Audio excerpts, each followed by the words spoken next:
There are some good films among 1980s tainted movies. The best of a lean year. Several gems stand out in a mediocre year for movies. Low quality of 1980 films makes Oscars a toss up.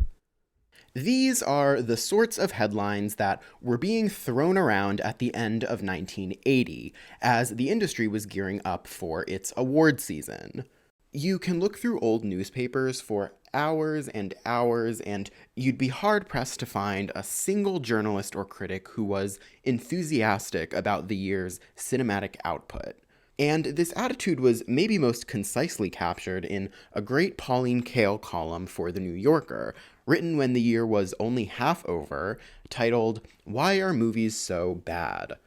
Today, we might think these spoiled critics didn't know how good they had it, because a lot of people now consider this general period around the 70s as the greatest era for American movies. In this year, there's Raging Bull, The Shining, Airplane, The Empire Strikes Back, Dressed to Kill, Caddyshack, 9 to 5, and you're like, wait, these are classics. But at the time, critics were not in high spirits.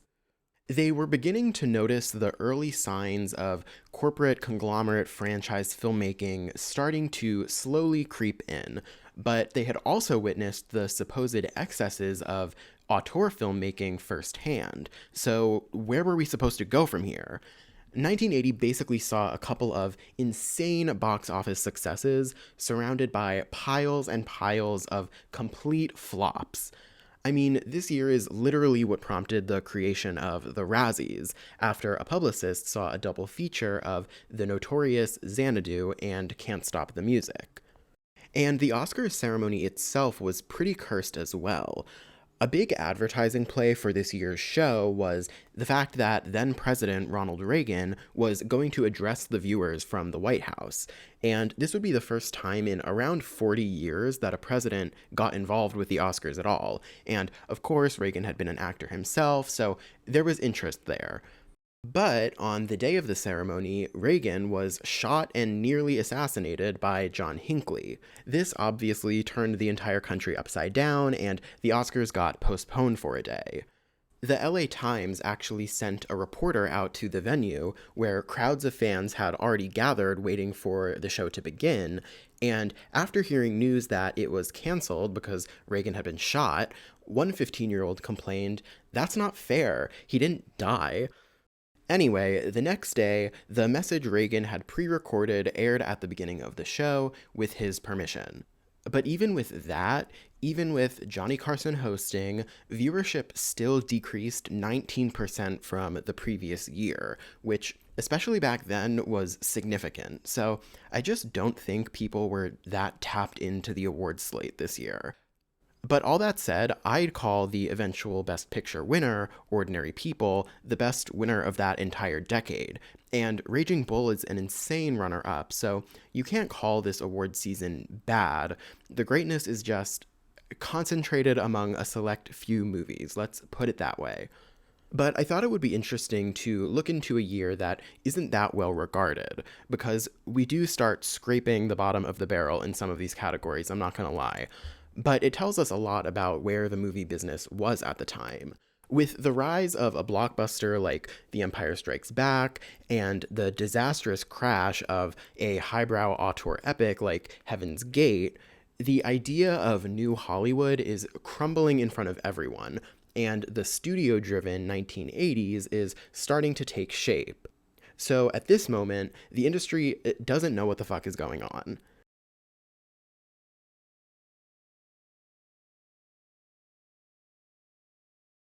Like I've alluded to, this year is really defined by The Empire Strikes Back coming out in May. It entirely dominated the middle of the year, along with a select few comedies like Airplane and The Blues Brothers later in the summer. But most other movies were disappointing people left and right, and none of these successful ones felt like serious art at the time. They were sequels, parodies, movies based off of Saturday Night Live characters. Critics thought movies were becoming dumber and more commercial by the second, and they were complaining about it. And also, what were we going to nominate for Oscars this year? So in September, when a solemn little family drama called Ordinary People premiered, directed by a name like Robert Redford, people went especially nuts for it. Charles Champlin of the LA Times said, "It's a fine and touching piece of work for any season. In 1980, it is rain after drought." The movie tells the story of the Jarretts, an upper middle class family in the Chicago suburbs, as each of them are quietly going through a total psychological meltdown in the aftermath of the death of Buck, the eldest son. Conrad, the younger son, played by Timothy Hutton, is our main character, and we follow him as he clashes with his emotionally unavailable mother, Mary Tyler Moore, and his confused, worried father, Donald Sutherland. Ordinary People is fantastic. It's incredibly well observed. I think its visual style is underrated. All the performances are unforgettable. And it also goes to some really bold, dark places about parenthood and familial responsibility. But it also happened to hit at a great time in 1980, when critics were begging for a serious artistic drama that was actually good. It was well-liked, directed by arguably the biggest star of the past decade, commercially successful, features emotional performances, so its win feels pretty intuitive. But what's really interesting about this year is how much Ordinary People represents an America in flux, undergoing a huge shift from the tumult of the 1960s and 70s into the Reaganite 80s. I'm going to paint some very broad strokes to set the scene. After all of the upheaval of the social change-oriented decade of the 1960s, the 1970s became known as the Me Decade. This term was coined by Tom Wolfe in a very influential essay in New York Magazine, where he argues that a bunch of factors from the past couple decades, including post-war upward mobility, economic prosperity, and a decline in traditional religiosity, had led to conditions where the concept of self-fulfillment, which was historically a privilege reserved only for the rich, aimless aristocracy of a society, had now been democratized to the entire American middle class. The idea here is basically, now that modern middle class people like the Jarrett family have a relatively comfortable lifestyle in America, they now have the luxury of looking inward, of getting existential, of being able to put themselves first. Wolfe dovetails this idea with the second wave of feminism going on at the same time, where a new generation of women are empowered to decide what they actually want out of their own lives, leading to an influx of women in the workforce and also a huge increase in divorce rates. This period saw a huge boom in self-help, New Age spirituality, the increasing popularity of analysts and therapists. There were a bunch of fads and crazes you could point to, all directed toward this goal of self-discovery and becoming in touch with your feelings. Esalen, the Therapeutic Retreat Center, Transcendental Meditation, EST training seminars, the Human Potential Movement, pop psychology books like I'm Okay, You're Okay are massive bestsellers for years at a time.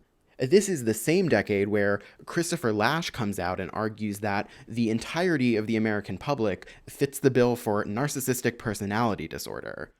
And I think as I'm rattling these things off, you can see how this climate had created a navel-gazing audience primed for Ordinary People, a movie so focused on alienation and feelings, a movie that acknowledges everyone, even in suburbanized havens, might be dealing with these neuroses. And a lot of critics identified this movie's connection to the self-help movement, its mantras about being vulnerable with others, its focus on archetypal familial relationships like that of domineering mother and son, its presentation of therapy as a chic cure-all. At one point, Beth gets embarrassed that her husband had told the neighbors their son was seeing a shrink, and he says, "Come on, for most people it's a status symbol right up there with going to Europe." Well, I thought your blurting it out like that was in very bad taste. So this movie is a crystallization of all these nebulous cultural forces. But crucially, it was also released at a national inflection point, at the very beginning of the Reagan administration, which was in some ways a reaction to the perceived excesses of the previous decades. The Reagan vision of the 80s was one focused on family values, national stability, and social conservatism. And ordinary people gestures toward that future stability with its ending and the father-son reconciliation. Although somewhat ominously, at the end, the nuclear family itself is shattered, or at least in flux, so there's underlying tension there. This movie really was speaking to a lot of ambient contemporary societal questions. It wasn't a historical drama or some gritty 70s expose of seedy criminals of New York or corporate corruption. No, this was a mirror held up to a large portion of America, showing people what they knew was already going on in their own homes, which might be why everyone responded so well to it. Because of this, the movie pretty handily dominated award season. It won at a bunch of critics groups, swept the Golden Globes, and came away from the Oscars with a rock-solid package of Best Picture, Director, Adapted Screenplay, and Supporting Actor. But a lot of people today think Ordinary People's win was undeserved, given the movie it beat, Martin Scorsese's Raging Bull. Many critics consider this the best movie of the entire 1980s, let alone just this year. Raging Bull tells the story of Jake LaMotta, a boxer in the 40s and 50s who was known for being very brutal and aggressive, as he rises to prominence in the fighting world and deals with a lot of interpersonal conflict and guilt and Catholic emotionality. The movie was, intentionally or not, very much in conversation with Rocky, the Best Picture winner of just a few years prior, which had been a massive success and spawned a trend in boxing movies.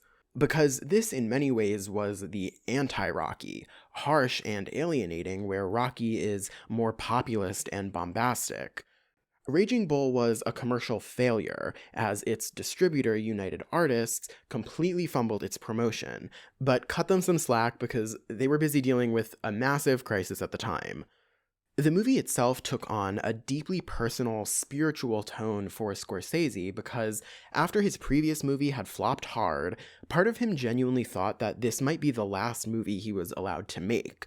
So he viewed it as this final, tortured apotheosis of everything he had done so far in his career. When you read about Scorsese during this period, he was very dramatic. He's Italian, it's in our blood. He became passionate about this Raging Bull story because he himself started identifying with Jake LaMotta as a character. Scorsese was abusing drugs like crazy, partying, depressed, spiraling, and he eventually wound up in the hospital on the verge of a brain hemorrhage right before making the movie. So he linked his own self-destructive drive with LaMotta's and tied it all up in a bow of Italian Catholic guilt and atonement. And the result is this stunning singular vision. Peter Biskind describes the movie as a last remnant of the auteurist 70s, quote, a beached whale on the shores of the new decade. So you certainly could look at this Best Picture race as a classic potential case of admired versus loved. A Raging Bull is expressionistic, daring, all of these things, but it's also a frigid character study. I mean, it almost feels extraterrestrial at points. Both were placed in every critic's top 10 list of the year, but which one is going to make you cry, right? It's the one with a teenage boy breaking down in his therapist's office about his dead brother. And for the record, I'm in probably the minority who's happy Ordinary People won, even though Raging Bull is definitely a more artistically complex movie, because Raging Bull is going to live on forever either way, but Ordinary People is a bit more of an important artifact of its time, and I think that's cozy. And then we have the other nominees. Coal Miner's Daughter, a conventional biopic about country superstar Loretta Lynn, was one of the only major box office hits in the first half of the year, which, given 1980's barren slate, made it stand out all the more. Universal's PR team emphasized that their campaign would be all about resurrecting all those wonderful feelings the audience had felt when it was released back in the spring.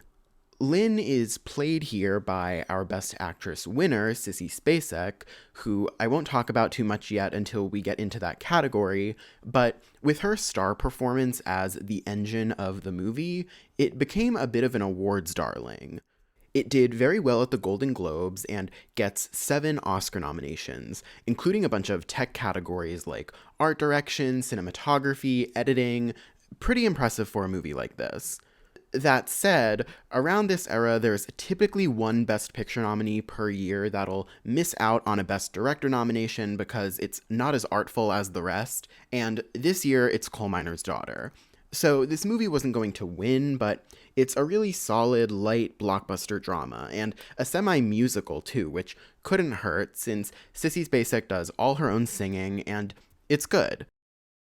Then we have The Elephant Man, a biopic of Joseph Merrick, a man in Victorian England who was born with extreme physical deformities.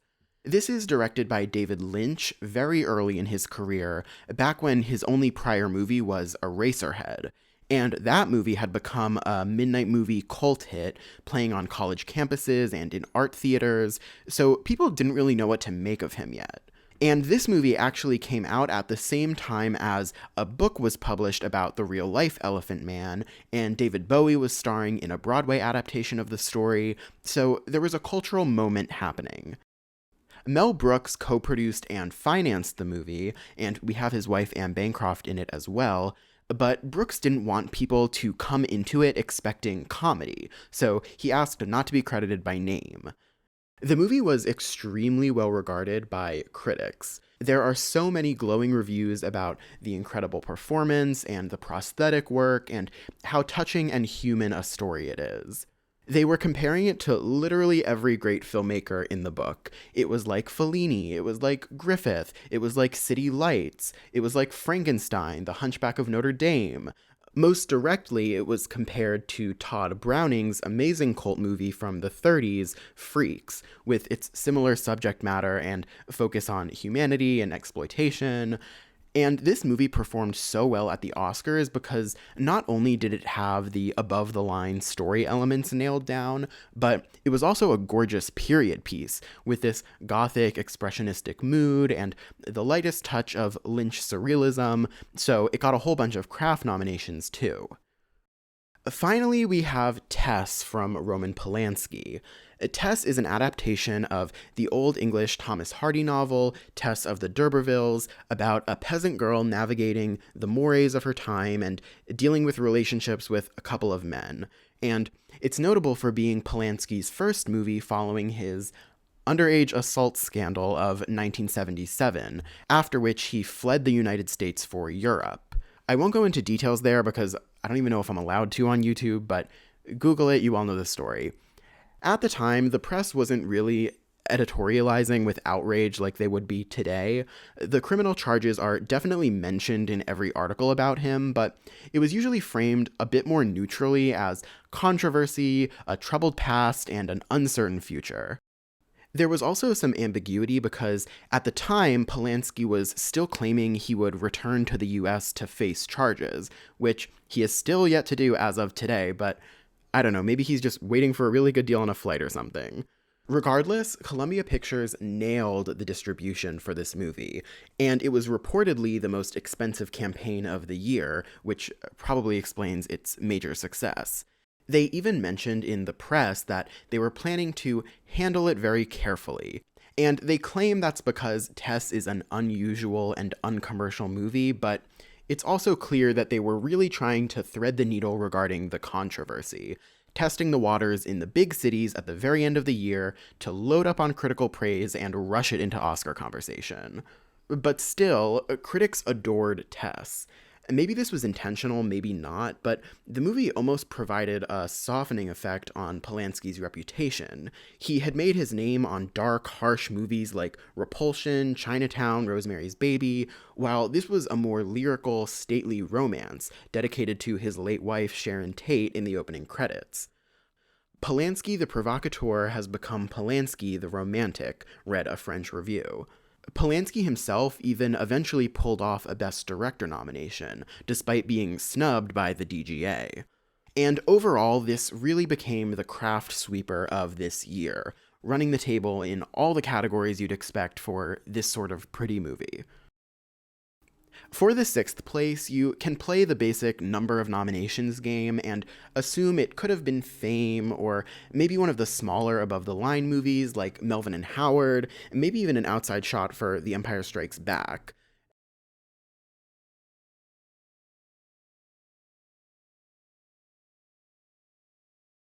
If you ask people for the best winners in the entire Best Actor category, I imagine De Niro in Raging Bull would be in most top 5s or top 10s, so I don't have to spend too much time explaining this win.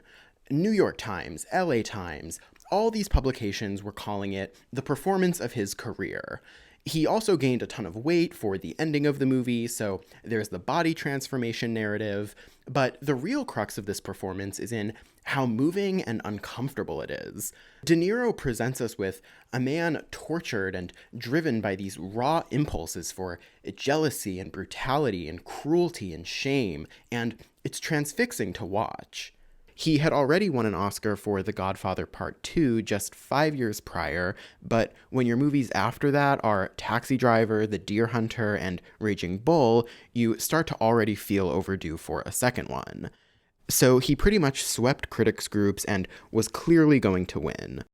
De Niro actually hadn't shown up to the Oscars for any of his previous nominations, or his first win for that matter, so the media assumed he'd skip out on this one as well. But he did show up and gave a very endearing, nervous speech. I want to thank my mother and father for having me, and my grandmother and grandfather for having them. You'll also notice the green ribbon he's wearing on his suit, and people credit this as being one of the first times a celebrity would do that sort of thing on a red carpet. In this case, the green ribbon was used to memorialize the ongoing string of more than 20 serial murders of children in Atlanta, and it had apparently been given to him by a fan outside the theater. I wouldn't say there's a clear runner-up here, but I suppose just numerically speaking, it could be John Hurt in The Elephant Man. Every review focused on the humanity he brought to this character. Rather than the heavy prosthetics being viewed as a gimmick, critics credited Hurt's ability to work through all the makeup and transcend it. One review said, "Put enough makeup on any actor and you could probably have an Elephant Man. Hire John Hurt, however, and you'll have an Elephant Man worth remembering." And we'll talk more about the makeup in the craft categories because there's a story there. But Hurt was runner-up to De Niro in most of the critics group's awards. He won the BAFTA, where The Elephant Man was very successful, so he's a potential second-place finisher here. And he was also reportedly pretty bitter towards the loss, saying, "De Niro was already bankable. The Oscar would have helped me in terms of setting up films, actually getting a film off the ground." Peter O'Toole also may have been the runner-up for his performance as an autocratic, eccentric director in The Stuntman. O'Toole, who said he drew inspiration from David Lean for this character, is one of the notorious Oscar losers who got unlucky over and over again, getting nominated in years with really tough competition. And after a bit of a lull in his career, this was a resurgence of sorts. It's a memorable role for sure. The movie has a surreal quality, and as the director of a movie within the movie, the character is frequently portrayed like a god, floating above the characters or flying into frame on a camera crane. Screen time-wise, it's really more of a supporting performance, but O'Toole's name bumps it up into lead. And the acclaim for his performance is a large part of what kept this movie on life support in its initial stages until it was picked up for distribution by 20th Century Fox. O'Toole barely edged out De Niro for the National Society of Film Critics Award. He was campaigning hard for the film overall, so some people were saying he could potentially spoil, but let's be real, that wasn't in the cards. Then we have Robert Duvall in The Great Santini, playing a strict military father who clashes with his adolescent son. The Great Santini is another one of these 1980 flop stories. Orion Pictures tried initially distributing the movie in the South to build word of mouth, but nobody went to see it. So instead, the movie was sold to HBO to play on TV and to airline entertainment companies to play on airplanes, where they changed the title to The Ace. But then they tried another small New York opening where critics started finding it and took a liking to it, which got it into Oscar discussion. Duvall was the runner-up at some critics groups, and remember at this point he still doesn't have an Oscar, even though he's given a bunch of iconic performances, so there's incentive to reward him. Though he was notably absent from the Golden Globes nominations, even though they of course have 10 Best Actor slots since they split comedy and drama. I bring it up because in a huge feature on the Hollywood Foreign Press Association, the LA Times insinuated that the movie's lack of nominations may have stemmed from the fact that the Great Santini team canceled a luncheon with the voting body because Duvall couldn't make it. And just to go on a tiny tangent, in case you were wondering, the Golden Globe's reputation for being allegedly bribable was an open secret even back in 1980. It's actually really funny. This article basically characterizes them as a bunch of freeloading part-time journalists who are obsessed with getting free food from studios. They quote anonymous insiders saying things like, "I never go to HFPA functions anymore because once I got trampled in the rush to the buffet table." Or they'd cross the Alps for a hot dog. But I digress. Duvall was acclaimed enough to be nominated, but there didn't seem to be too much urgency to give him a win. And lastly, Jack Lemmon gets a nomination for Tribute. Tribute is packed with characteristics you might call Oscar bait.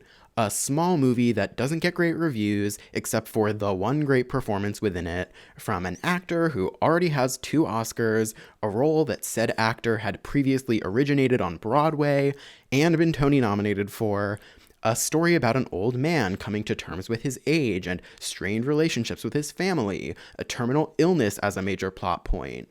So the reaction was pretty much as you'd expect. Some people said Lemmon had never been better. Some thought the movie was a mess and Lemmon couldn't save it, likening it to a Neil Simon movie with some cancer sprinkled on top for good measure. But whether people liked the movie or not, everyone knew that a nomination was on the table. Vincent Canby called it the kind of performance that seems to get down on its knees in front of the Academy membership and say, please. And on top of this, Lemmon was extremely well-liked, an Academy darling. He was just like the perfect avatar of Hollywood and show business. And he uses that persona to great effect in the movie as a character born of this vaudevillian spirit which had pretty much died out of the industry. So I'm not mad at the nomination. There are things I would have chosen over it, but I don't even think it's the weakest of the bunch, to be honest.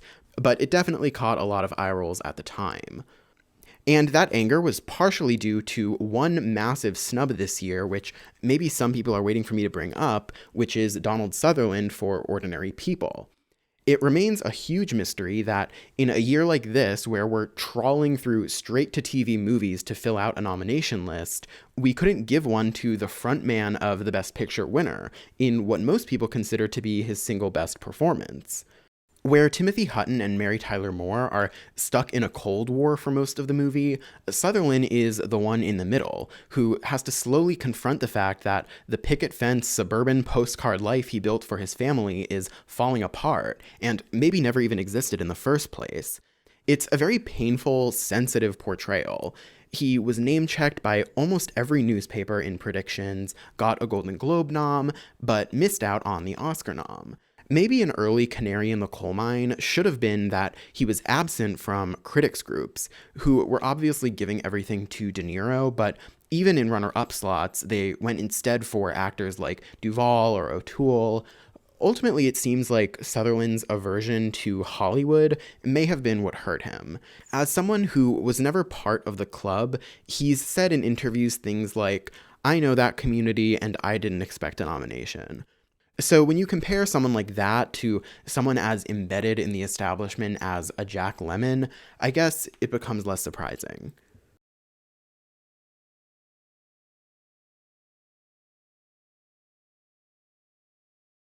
Now we get to talk about Sissy Spacek, which I love to do because I think pound for pound, in terms of raw talent, she's among the best, 5 actresses to ever win an Oscar. She is unreal and has given some of the most challenging, complex performances ever, even if this particular one that she won for is pretty much standard Academy Award fare. Spacek had built up a lot of respect through the 70s, through more esoteric work in movies like Badlands or Three Women, and especially with her performance in Carrie.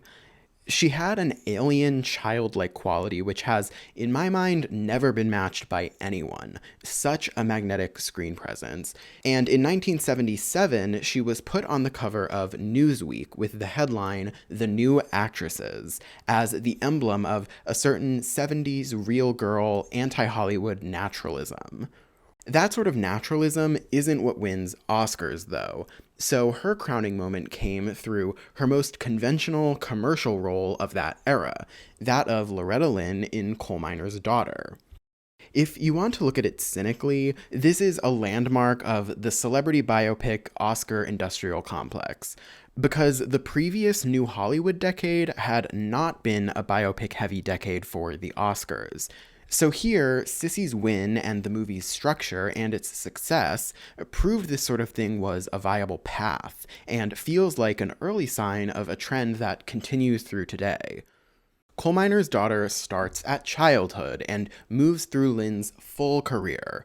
There are gimmicky elements like Sissy doing her own live singing and guitar playing, the press tour where Sissy would give quotes about how Loretta Lynn hand-picked her for the role from a pile of headshots, or how closely Lynn worked with her during pre-production, or how the both of them are 5 foot 2.5 inches tall. They did interviews together where they're so cute and clearly really enjoy each other, so all of this made for a great story, and a great campaign, though I don't think that was even really conscious on Sissy's part. Ultimately, this just became a nice, neat way to reward someone that critics and audiences really liked, because she certainly wasn't going to win for a role like Three Women. The only other person vaguely in contention who won the Drama Golden Globe and was runner-up at every critics group was Mary Tyler Moore in one of her very few film roles. To really get the Mary Tyler Moore nomination, you have to understand the context. Mary had built up 20 years of goodwill with the American public through her sitcom work. First on The Dick Van Dyke Show in the 60s, and even more notably on The Mary Tyler Moore Show through the 70s. In the former, she plays a housewife, very much in love with her husband. In the latter, she plays Mary Richards, a single woman working at a TV news station. Mary Richards is one of the definitive characters in television history, one of the rare pieces of art that can stake a claim to causing tangible cultural change.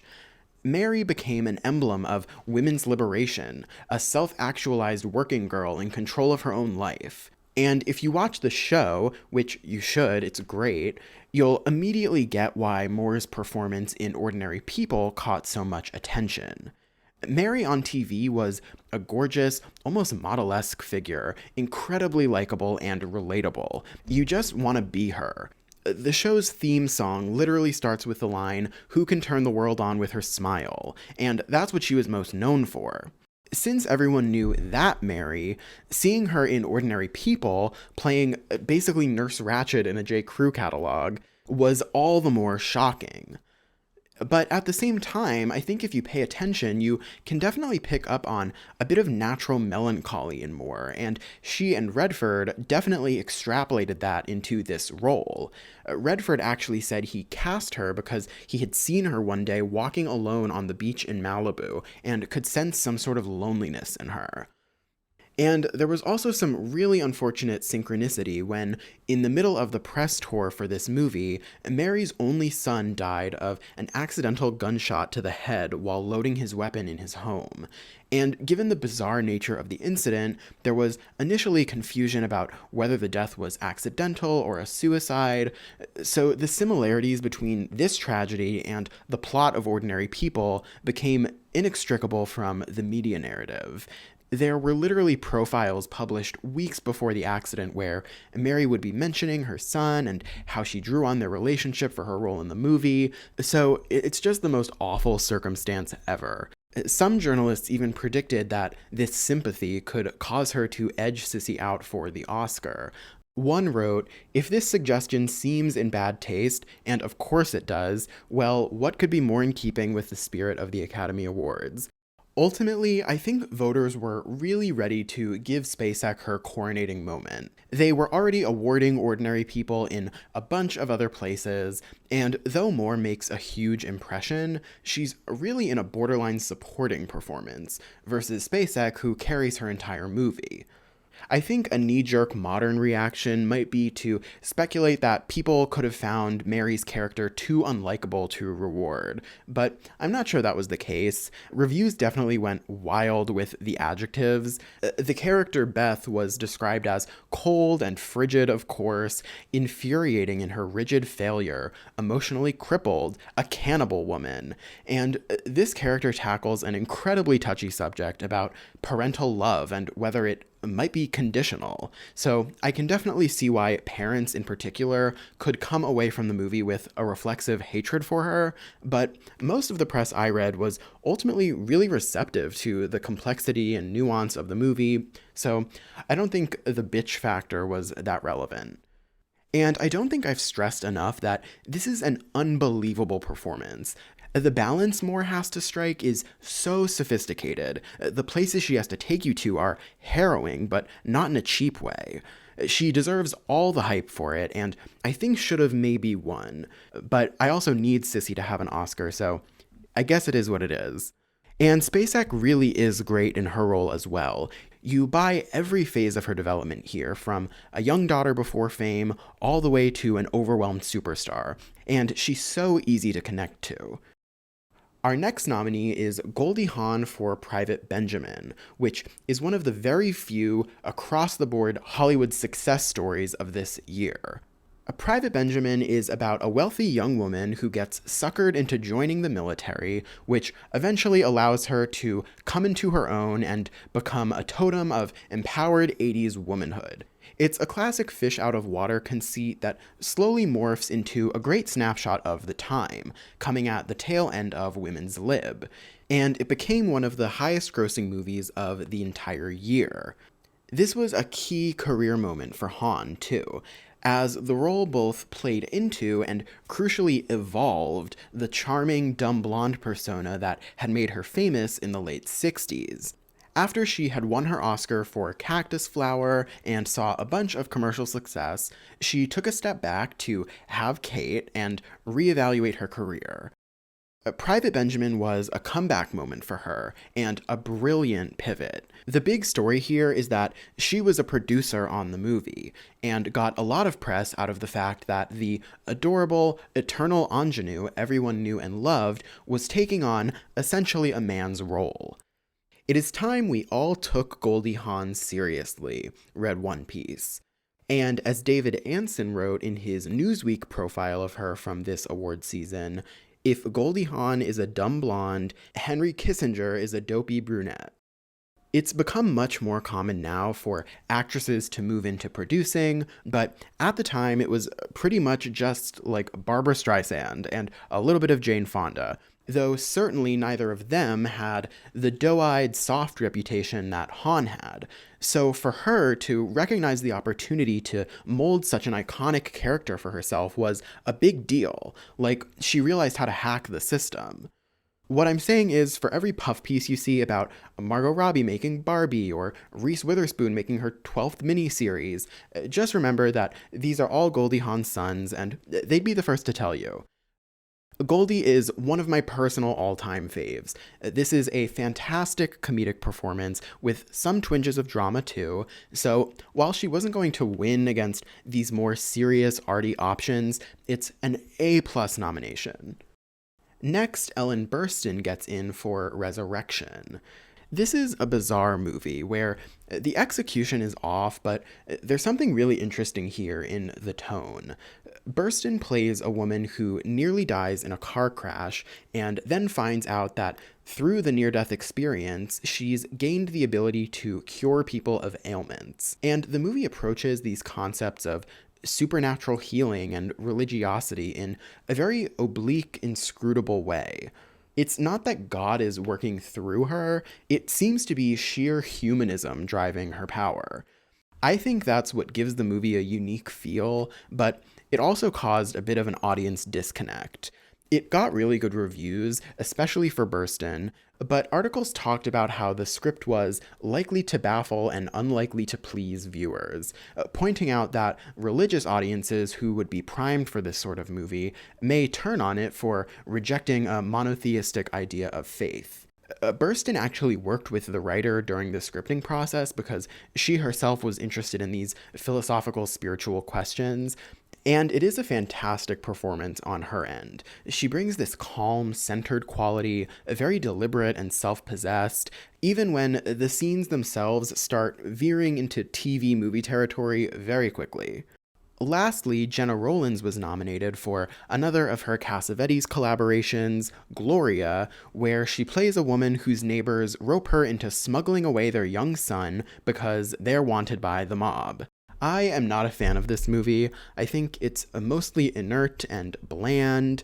Rollins is good and natural as always. It's hard for her to be bad, but she's paired with a child actor who, I'm sorry, is just insufferable, and I don't say that lightly, so it all just feels like a slog, and this is the movie's only nomination. She was the farthest from winning for sure. In terms of alternate choices, I would have loved Shelley Duvall to get some recognition this year for her work in The Shining and or Popeye, both movies that were maligned at the time. Her never being nominated at all through the 70s or 80s is just absurd. Irene Cara is radiant in fame. She is a light lead, though. She's really more of an ensemble member. She wasn't on the Academy's radar whatsoever, but Teresa Russell in Bad Timing, this controversial British Nicholas Roeg movie, is incredible, maybe better than all of these nominees.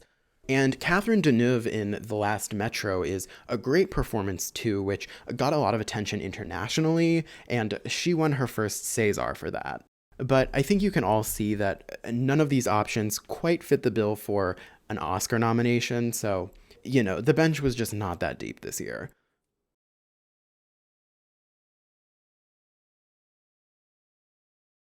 All right, for this category, I'm going to drop the neutral tone and level with you because this supporting actress race is bizarre. It's a weak year for the category where the Academy seems to be haphazardly picking from this island of misfit toys we have as options. It's an extremely rare case where everyone in this category is a first-time nominee and would never get nominated again, which speaks to how eclectic the set is.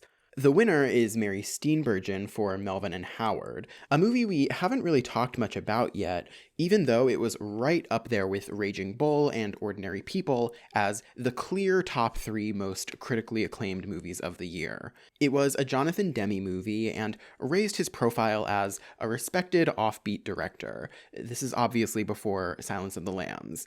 Like many movies this year, though, Melvin and Howard almost didn't get released. It tested poorly with exhibitors and was only saved after it premiered at the New York Film Festival and got mega boosted by critical praise. The movie tells a true story of a disheveled working-class guy who gets named as a beneficiary in the will of reclusive tycoon Howard Hughes. Steenburgen plays this man's wife, and she's endearing and quirky and sympathetic, and I won't even bury the lead here. She won legitimately every single precursor award. It's one of the most uniform sweeps I've ever seen. It's not a towering, undeniable performance by any means, so the consensus around her is so random to me, but critics really took to her for portraying this ordinary character in an endearing human way. Her biggest competition may have been Eva Le Gallienne for her role in Resurrection as Ellen Burstyn's grandmother. At the time, Le Gallienne was the oldest acting nominee ever at 82, and Resurrection was pretty much the only film role she ever took, outside of a couple tiny parts in the 50s.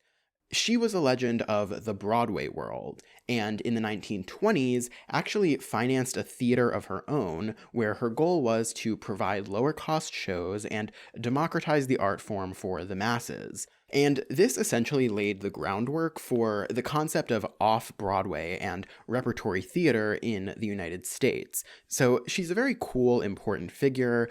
She gives a great interview if you want to look online. That said, her role in Resurrection barely even registers to me. She's in like 2 scenes. I don't think she makes an impact, and the nomination really came out of respect for her as an industry veteran. One person called it Helen Hayes syndrome, which is some deep-cut airport shade. But this was such a directionless category that some journalists started predicting the notoriously sentimental voter base might give her the win. But of course that doesn't happen, and it shouldn't have. I think there's a clear winner in this category, though, and that's Kathy Moriarty in Raging Bull. As Jake's wife, Vicky, Moriarty is this husky-voiced, mysterious presence that floats throughout the movie. It's a very Faye Dunaway performance, a little bit of young Lauren Bacall, young Lana Turner, and the press actually constantly compared Moriarty to Turner because her story was so similar to that legendary Hollywoodism about Lana Turner getting discovered at the soda shop when she was 16. Moriarty was a 17-year-old girl who grew up near the Bronx and had won a beauty contest at a roller disco. Joe Pesci saw her picture on the wall while Raging Bull was in pre-production, thought she looked the part of Vicky LaMotta, and arranged a screen test. It's a great story, but I think this framing probably hurt her chances of winning. While she got a lot of praise for the role, journalists portrayed her as a scrappy outsider who almost stumbled into a good performance. Profiles of her would include anecdotes of her asking a waiter what arugula is, for example. She'd say she related to her character, who married Jake LaMotta at age 15, because, quote, "When I was 15, I wasn't 15, if you know what I mean. I was a little wild. I wasn't calm. I was adventurous. I did a lot of things, and I don't regret anything." In his New York Times review, Vincent Canby said, "Either she is one of the great film finds of the decade, or Mr. Scorsese is Svengali, perhaps both." She was compared to all these great old Hollywood beauties, but critics seemed unable to decide whether she was a great actress or just a fluke. She should have walked away with this Oscar easily, but I know why voters didn't go for her. Her performance isn't showy or even that dialogue heavy. So much of what makes it great is in her physicality, the detached look in her eyes. It's one of the great silent movie performances ever, just dropped in a non-silent movie. Then we have Eileen Brennan for Private Benjamin, as an army general making Goldie Hawn's life miserable. This is a great comedic performance. She's really getting the nomination for that one scene in the army barracks where she first meets Judy Benjamin. It's one of the funniest scenes ever. It's just absolutely perfect. And Brennan had been a fairly ubiquitous character actress throughout the 70s, working with Peter Bogdanovich, getting awards attention for The Last Picture Show, appearing in big hits like The Sting, but the New York Times announced that Brennan had never been as good as she was here. Brennan herself said at the time that she had never gotten so much fan attention for a role in her life. So while the nomination itself was actually a bit of a surprise, some started suggesting that she might be well-liked enough to pull an upset. Lastly, Diana Scarwid gets nominated for Inside Moves, and this one came out of left field. This meandering, loose movie about the patrons of a bar was Richard Donner's back to the drawing board movie after he had spent the past few years making the Superman movie, and then its sequel, which he was infamously fired off of. Inside Moves is another one of these chintzy, cozy early 80s things that totally bombed out of the gate, but then had great word of mouth and grew week over week at the box office. And Diana Scarwid, who plays a waitress, got some mild praise in reviews. I think she's pretty good, but I wouldn't really look twice at the performance, honestly. And the movie was so small that they had no money for awards campaigns, but Scarwood had a PR firm behind her that pushed her hard. While the movie didn't have expensive advertisements in the trades, these publicists, Dick Gutman and Jerry Pam, threw Scarwood in front of every industry person they could find. She was on TV shows, radio shows, doing newspaper profiles, going to parties. These publicists pioneered a tactic of putting their clients' movies on the Z channel, an early cable TV channel, so that people could watch them more easily during awards season.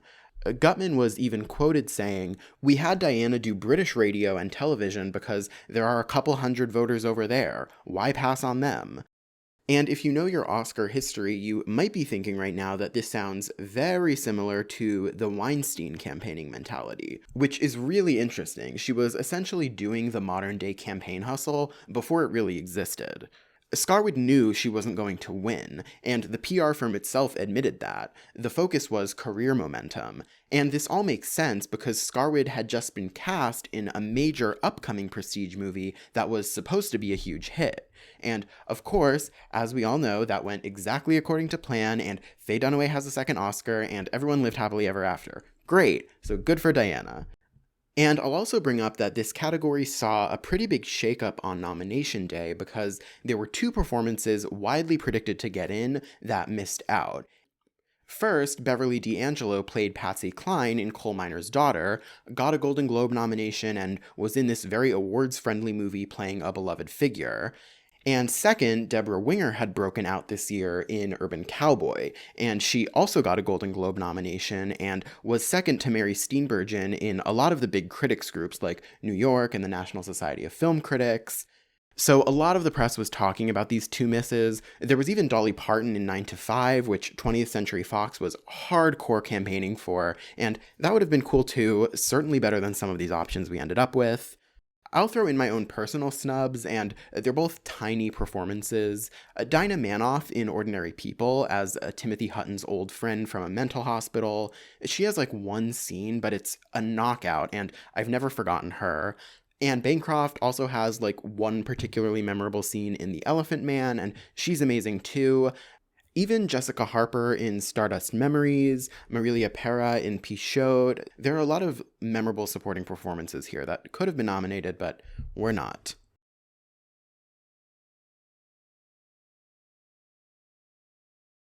For supporting actor, the Academy rewards what, to me, is the character of the year. More than anything else here, I think Conrad Jarrett, played by Timothy Hutton, really captures a mood and gets at the tenor of this era. It was his debut performance in a theatrical movie, but it really stuck with critics and seemed to evoke a universal sense of isolation and teenage anxiety. One profile of Hutton suggested he led adults to recall painfully the gawky selves they remember from his age. There are definitely shades of Rebel Without a Cause here. It's a performance onto which the viewer can project any of their own adolescent experiences, and it just brings you right back to feeling young and confused. Also adding to his narrative was the fact that he was the son of Jim Hutton, an actor who had done a lot of TV and teen comedies in the early 60s and had just died months before Ordinary People got made. So it would get brought up in these interviews while Hutton is clearly still grieving, and your heart breaks for him with some of the quotes. But there was also the sense that his performance in the movie was in some way an extension of that grief.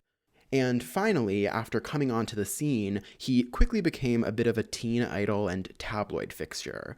Around this time, he was linked in the press with Patty Reagan Davis, and yes, that's Reagan as in the president's daughter, so he was really poised to be a new big star.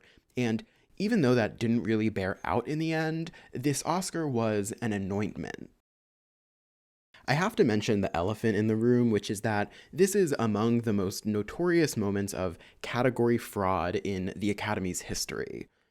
Timothy Hutton is pretty clearly the protagonist of this movie, with a full arc and double the screen time of his parents, but since he wasn't as famous and was young, he gets put in supporting because it's easier for him to win there, especially in a year where his competition is Robert De Niro.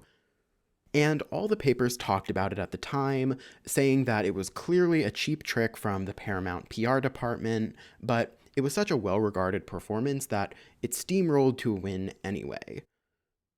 The only nominee to put up a real fight was Joe Pesci for his role in Raging Bull.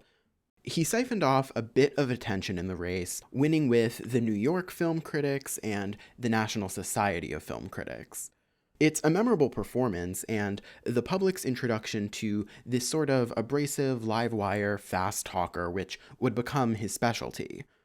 The press angled him and his co-star Kathy Moriarty as these miracle, unprofessional actor success stories, bringing up that he was cast in Raging Bull after De Niro saw him in a low-budget crime movie and then cold-called him at the Italian restaurant where he worked.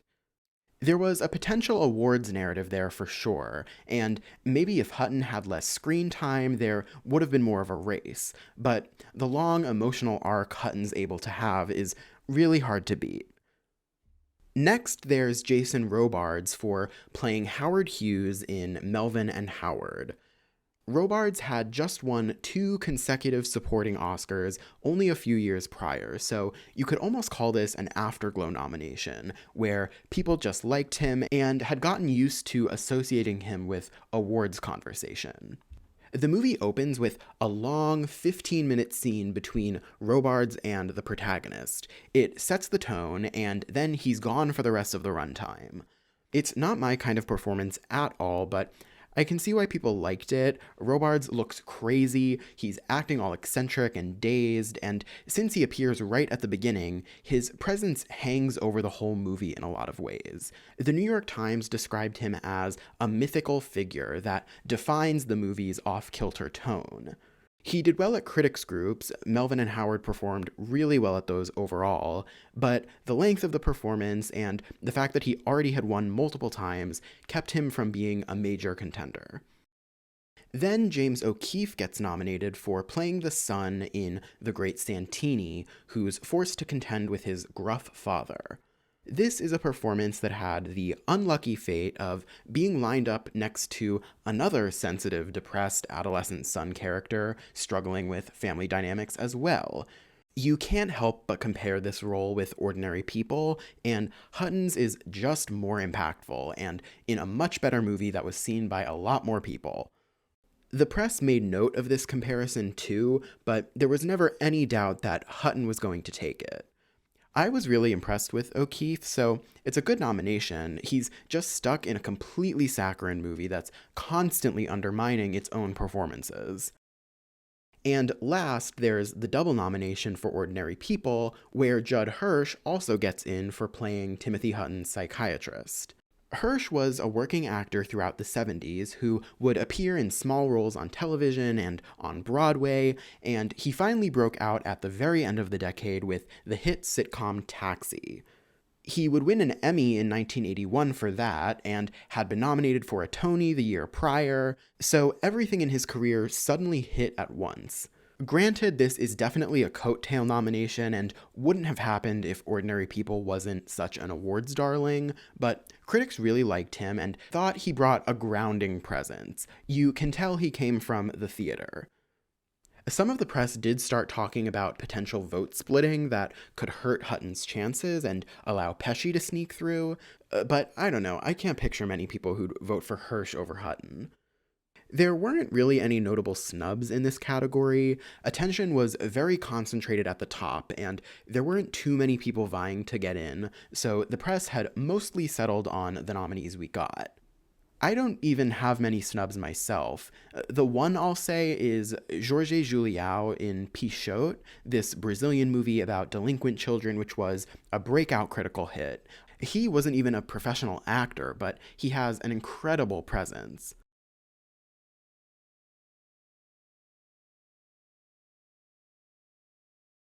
Best Director went to Robert Redford for Ordinary People.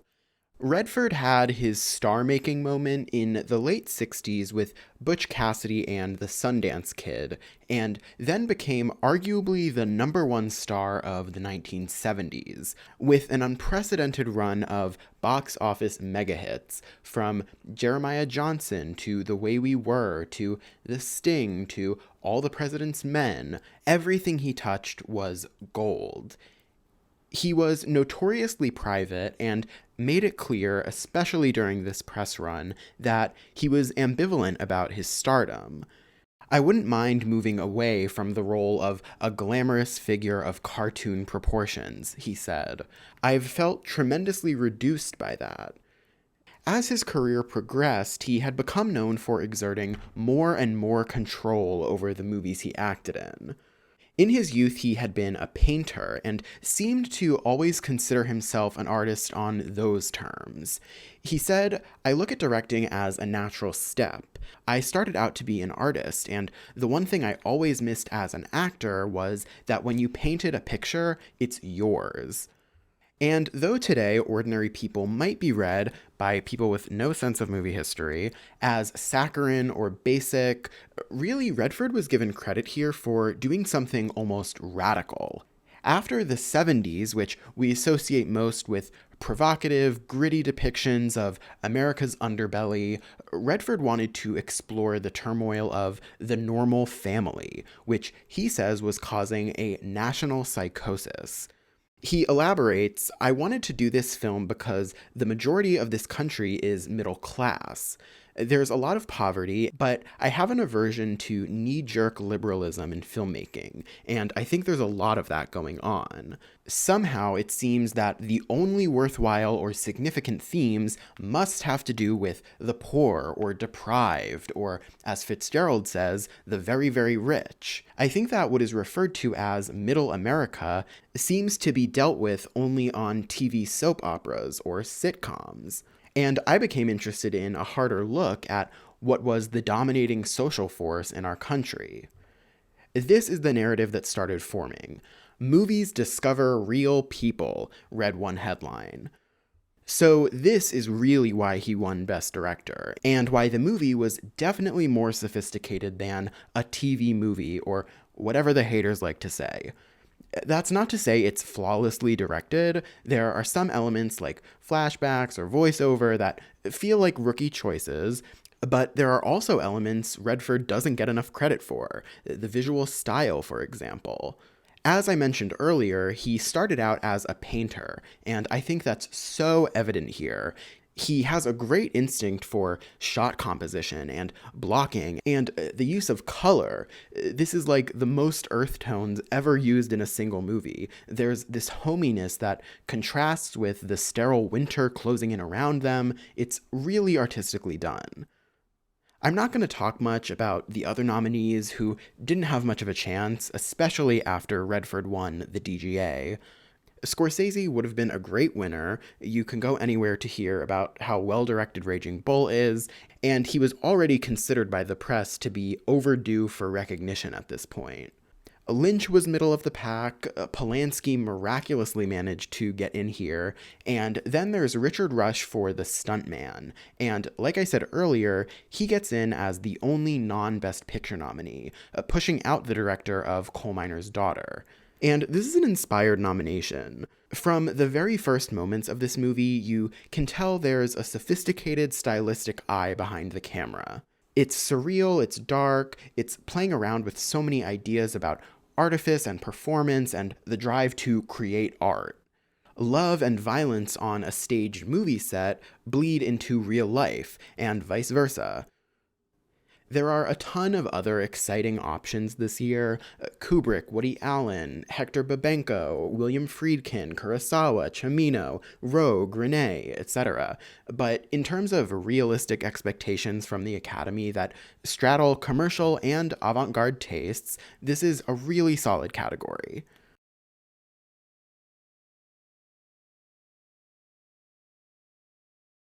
Best Adapted Screenplay went to Ordinary People, which is well-deserved. I think it's the best screenplay out of these nominees, and this created a nice little above-the-line package of wins for the movie. Then, original screenplay went to Melvin and Howard, which feels like a typical original screenplay movie. The sort of offbeat, weird concept that gets a lot of critical attention, and this becomes a good place to reward it. It won at the WGA, at most of the critics groups, and Bo Goldman was a previous winner for One Flew Over the Cuckoo's Nest, so people knew of him as well. Most people love this movie, but I don't think the screenplay is anything notable. I'd vote for at least like 3 of these other options before it. My American Uncle is a cerebral movie that intertwines the lives of 3 characters and uses a lot of philosophy and scientific ideas throughout its narrative. I like it a lot. It's a creative screenplay and maybe should have won here. A Private Benjamin would have been a great win, too, for the reasons I talked about earlier. This is Nancy Meyers' first screenplay as well, so it would have been cool to reward her before she became the Hollywood institution she'd become. And then there's Fame, too, which I think strikes a great balance between this metropolitan energy and deep late 70s New York melancholy.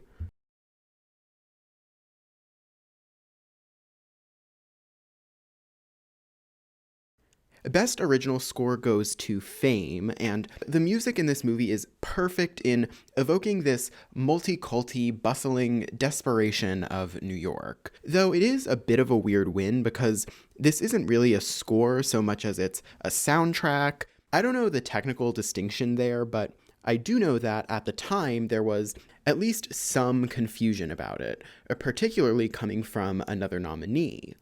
John Carigliano, a composer nominated for scoring Altered States, said about the Fame score, "It is a musical written by 6 persons and should not be judged in the same category as background scores." And that is a shame because if you judge purely on instrumental music, his Altered States score should have won in this category. It's full of experimental tracks and these crazy, ecstatic, hallucinatory moments. And then you have the Empire Strikes Back score, which is the first Star Wars movie where things like the Imperial March show up, so obviously that's beyond iconic. And even the Elephant Man score, which has this great tinkling circus gothic vibe. And there's so much great music that wasn't nominated, like American Gigolo, which was composed by Giorgio Moroder and uses the most stunning dark synths.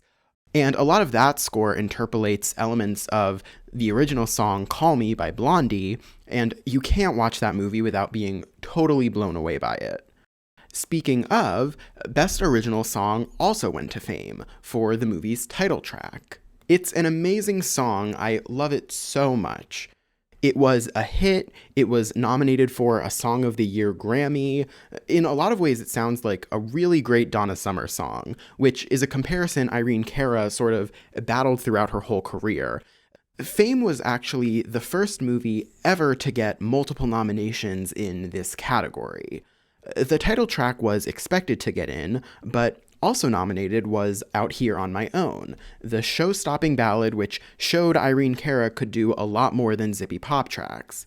And fun fact, the song was put together by Leslie Gore and her brother Michael, though only Michael worked on the song Fame, so he got an award, but unfortunately, Leslie remained Oscarless.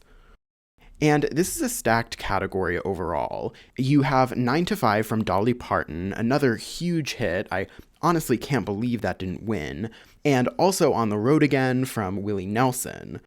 But the category could have been even more stacked because there's a major insane snub here, which I had just mentioned, which is Call Me by Blondie, written for American Gigolo. The song was the #1 biggest hit of the entire year. It was everywhere. But it missed out on a nomination because, as an anonymous studio marketer said, they hate rock stuff.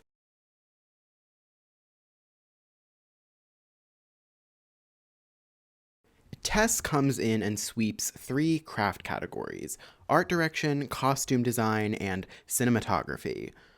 For art direction, at first I was like, this isn't really an inspired win, but now looking back at the clips, I'm like, Okay, some of these sets and interiors are really stunning, so it's solid, but when I think of movies with cool visual elements this year, I'm thinking of nominees like The Empire Strikes Back, which was such a huge step up from the first movie in terms of set design, or Kagemusha's extravagant production, or even things that should have been nominated, like Popeye, The Shining, American Gigolo, with those perfect California noir aesthetics and interiors, or even Ordinary People, where I think suburbia is brought to life perfectly.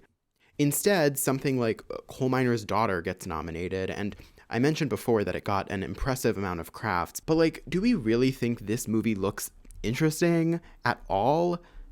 The best cinematography win for Tess is fine. The movie is stately and pretty, and this was shot by Jeffrey Unsworth, who was very accomplished and shot so many great movies like 2001: A Space Odyssey, Cabaret, Zardoz, and he actually passed away mid-shoot, and another cinematographer replaced him, so they were both awarded here.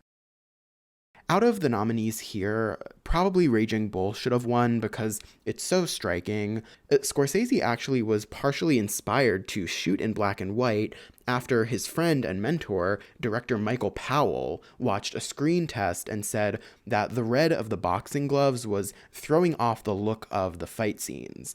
And it's pretty funny that Michael Powell, of all people, who made the most beautiful Technicolor movies in history, was the one to suggest black and white, but it's the perfect choice.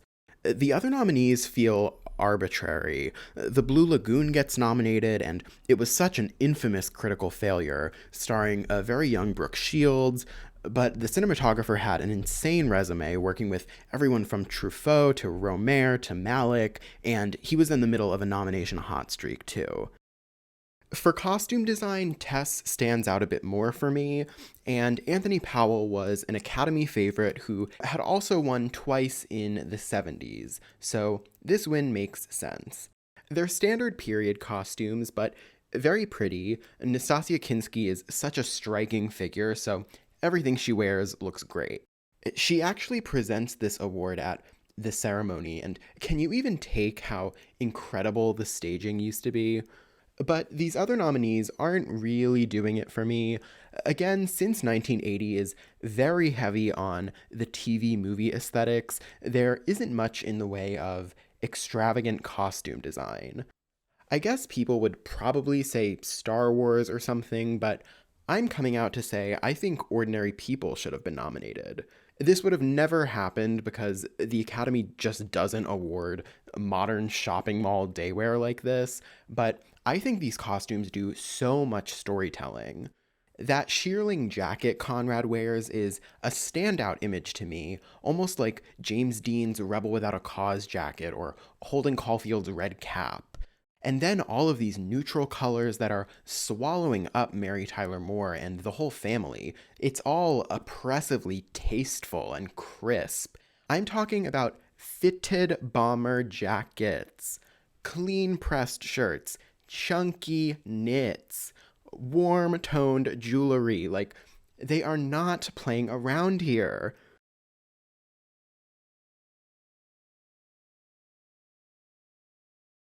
Best Foreign Film went to the Soviet Union for Moscow Does Not Believe in Tears. The movie is a romantic epic about three women working in Moscow. There are time jumps and melodrama, and it's a sprawling and fundamentally optimistic story about the human spirit. The movie was a massive hit in the Soviet Union, among the top 10 highest grossing movies in the country's history. And when it made its way to America, it got a lot of attention because of how much it felt inspired by Hollywood. Critics were stressing its Western influences, saying it felt like Mildred Pierce or like comedies of the 30s. I'm sure you could write a whole essay about this movie and the way it relates to the westernization of the Soviet Union and like Cold War detente or something, but that's Substack's job, not mine. The cultural ambassador who accepted the Oscar referred to the movie as ordinary Soviet people, because much like Redford's movie, this movie captured a certain domestic ethos of the time for the Soviets. It was a bit of a controversial win, though, because this was a relatively plain melodrama up against The Last Metro and Kagemusha, both more austere works from previous winners and legends, Truffaut and Kurosawa. But again, this is a cool win to me.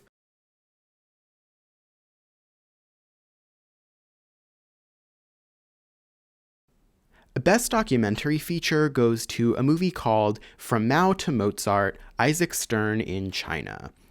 It's about Stern, a renowned violinist, traveling to China to collaborate with an orchestra and give lectures on playing the violin.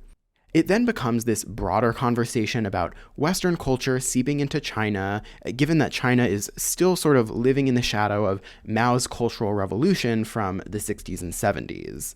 I don't have much to say about it. It's pretty slight and a little dry, but it's interesting too.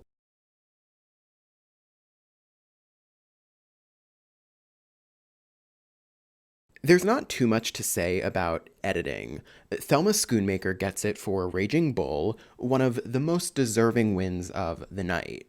There's the chaos of the boxing scenes with all the quick cuts and flashbulb shots and all that, but also the fluid, inscrutable mood of the movie overall.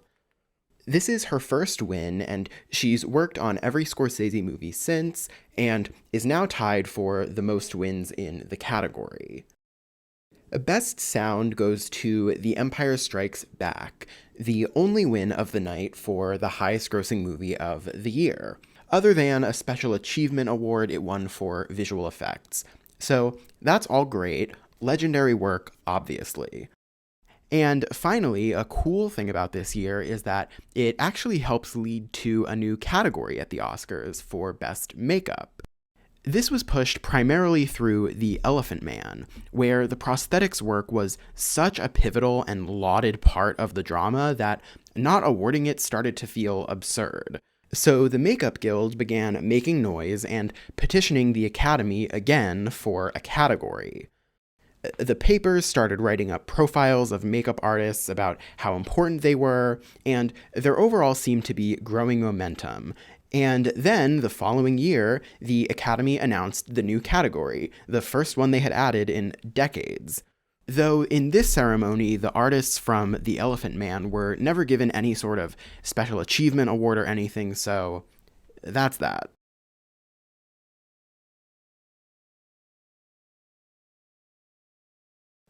For animated short, there are just 3 nominees, and the winner is a 3-minute experimental Hungarian one called The Fly. It's very simple. You experience the world through the eyes of a fly, so the visuals are kaleidoscopic, but even in that short time, it becomes an unnerving watch. I think it's really intriguing, great win. The other nominees both deal with similar subjects, so it makes sense that the one that stood out won. First, there's The History of the World in 3 minutes flat, which does what the title says.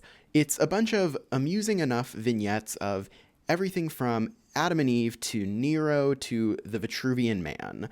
It feels very much like something you'd find on 2007 YouTube. Then there's Tu Rien, which in English means all nothing. And this is a similar story about God creating Earth and man and animals, and then man gets corrupted. This one's 10 minutes long and far more artistic. The animation is gorgeous, so kinetic, definitely worth watching as well. And this category oddly became newsworthy this year because when Alan Arkin and Margot Kidder announced The Fly won, they say that the director Ferenc Refuse isn't there to accept. But then a man, seemingly the director, steps up, gives a quick speech, and walks off stage. He then apparently posed for some pictures and left, and the Academy wasn't able to identify him. So that led to headlines the next day saying that some random stranger had absconded with an Oscar. But it all turned out to be a misunderstanding. The director lived in communist Hungary at the time and wasn't able to get a visa to leave the country. So this mystery man, who was actually the manager of the short film's production company, accepted the award in his place, but just didn't communicate that clearly to the Academy. Best live action short was given to The Dollar Bottom, which is about schoolboys creating an insurance scheme at their boarding school, or something. I haven't been able to find it and watch it, which is only slightly making me insane, but I don't know, hopefully it's good. For the other nominees, Fall Line is a 10-minute short that shows an extreme skier traveling down a mountain in Wyoming. It is cool, and you get some incredible shots. A Jury of Her Peers is another nominee, based on a short story from the early 1900s about the murder of a man on a farm while his wife was in the house, and the townspeople that come to investigate the crime. It's actually really good. I recommend watching. It becomes a really interesting one-act play of sorts about guilt and social dynamics and the sphere of women versus the sphere of men. Best documentary short goes to Carl Hess Toward Liberty, which is a short profile of Carl Hess, who's apparently a big name in 20th century libertarian thought. He seems like a compelling guy, so it was pretty good, the best out of the options I was able to watch.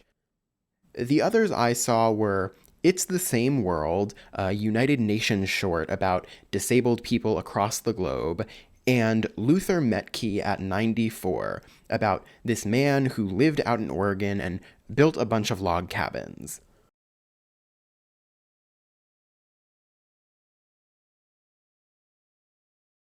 As usual, I'll end with some movies that weren't Oscar players, but I still think are great.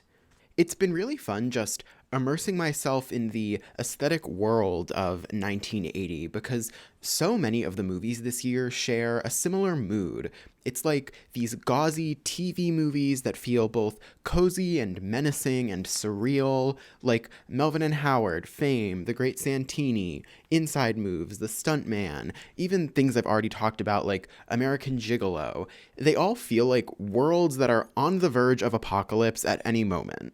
So you have a lot of the classics I've been mentioning throughout this video, and things like Friday the 13th came out this year, which I'm not a big fan of, but is of course very important. Airplane, which was a huge commercial hit and the funniest movie ever.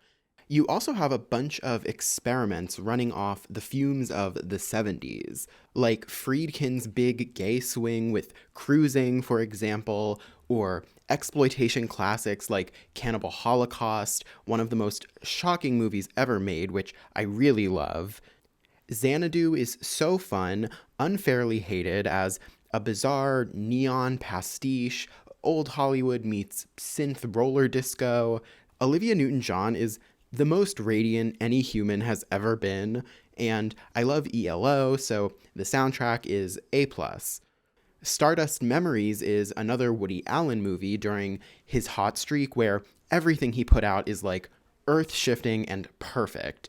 It's his homage to European art film and Fellini. A beautiful movie, and I always love anything where you get to see Woody acting because I think he's underrated in that department. I've mentioned Pichote a couple times because it was a major international success this year. You can see its influence in movies from Larry Clark or Harmony Korine, both because of the child protagonists and the scrappy tone.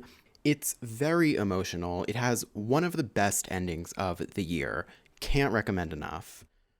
Berlin Alexanderplatz is Fassbinder's giant 15-hour movie slash TV show slash miniseries, basically his Twin Peaks, the most all-encompassing expression of his artistic viewpoint. It's incredible, but the sort of thing you should watch after you've seen a few of his movies and know you like his style because it's a lot of his style. Lulu is a great French movie I'm mentioning primarily for Isabelle Huppert. Everyone knows The Piano Teacher and Elle, all her edgier stuff, but This is her as a fairly normal woman making her way through a relationship, and it's some of her best work ever. Very underrated. And Bad Timing is another movie I want to bang the drum for because it's so fantastic and dark, and no one talks about it. It's directed by Nicholas Roeg, so if you like the fractured editing style of Don't Look Now, for example, you'll probably like this. It's about a relationship between Art Garfunkel and Teresa Russell, and these are two of the most provocative, complex performances of the entire year. And that's all I have. Thank you for listening. Definitely comment below telling me any associations you have with movies from this year, anything you plan to check out after watching this, your favorite shade of tan or beige or taupe they use in Ordinary People, whatever you want. I'm doing a special with my friend Liza, something I've always been anxious to do, but I watch her work.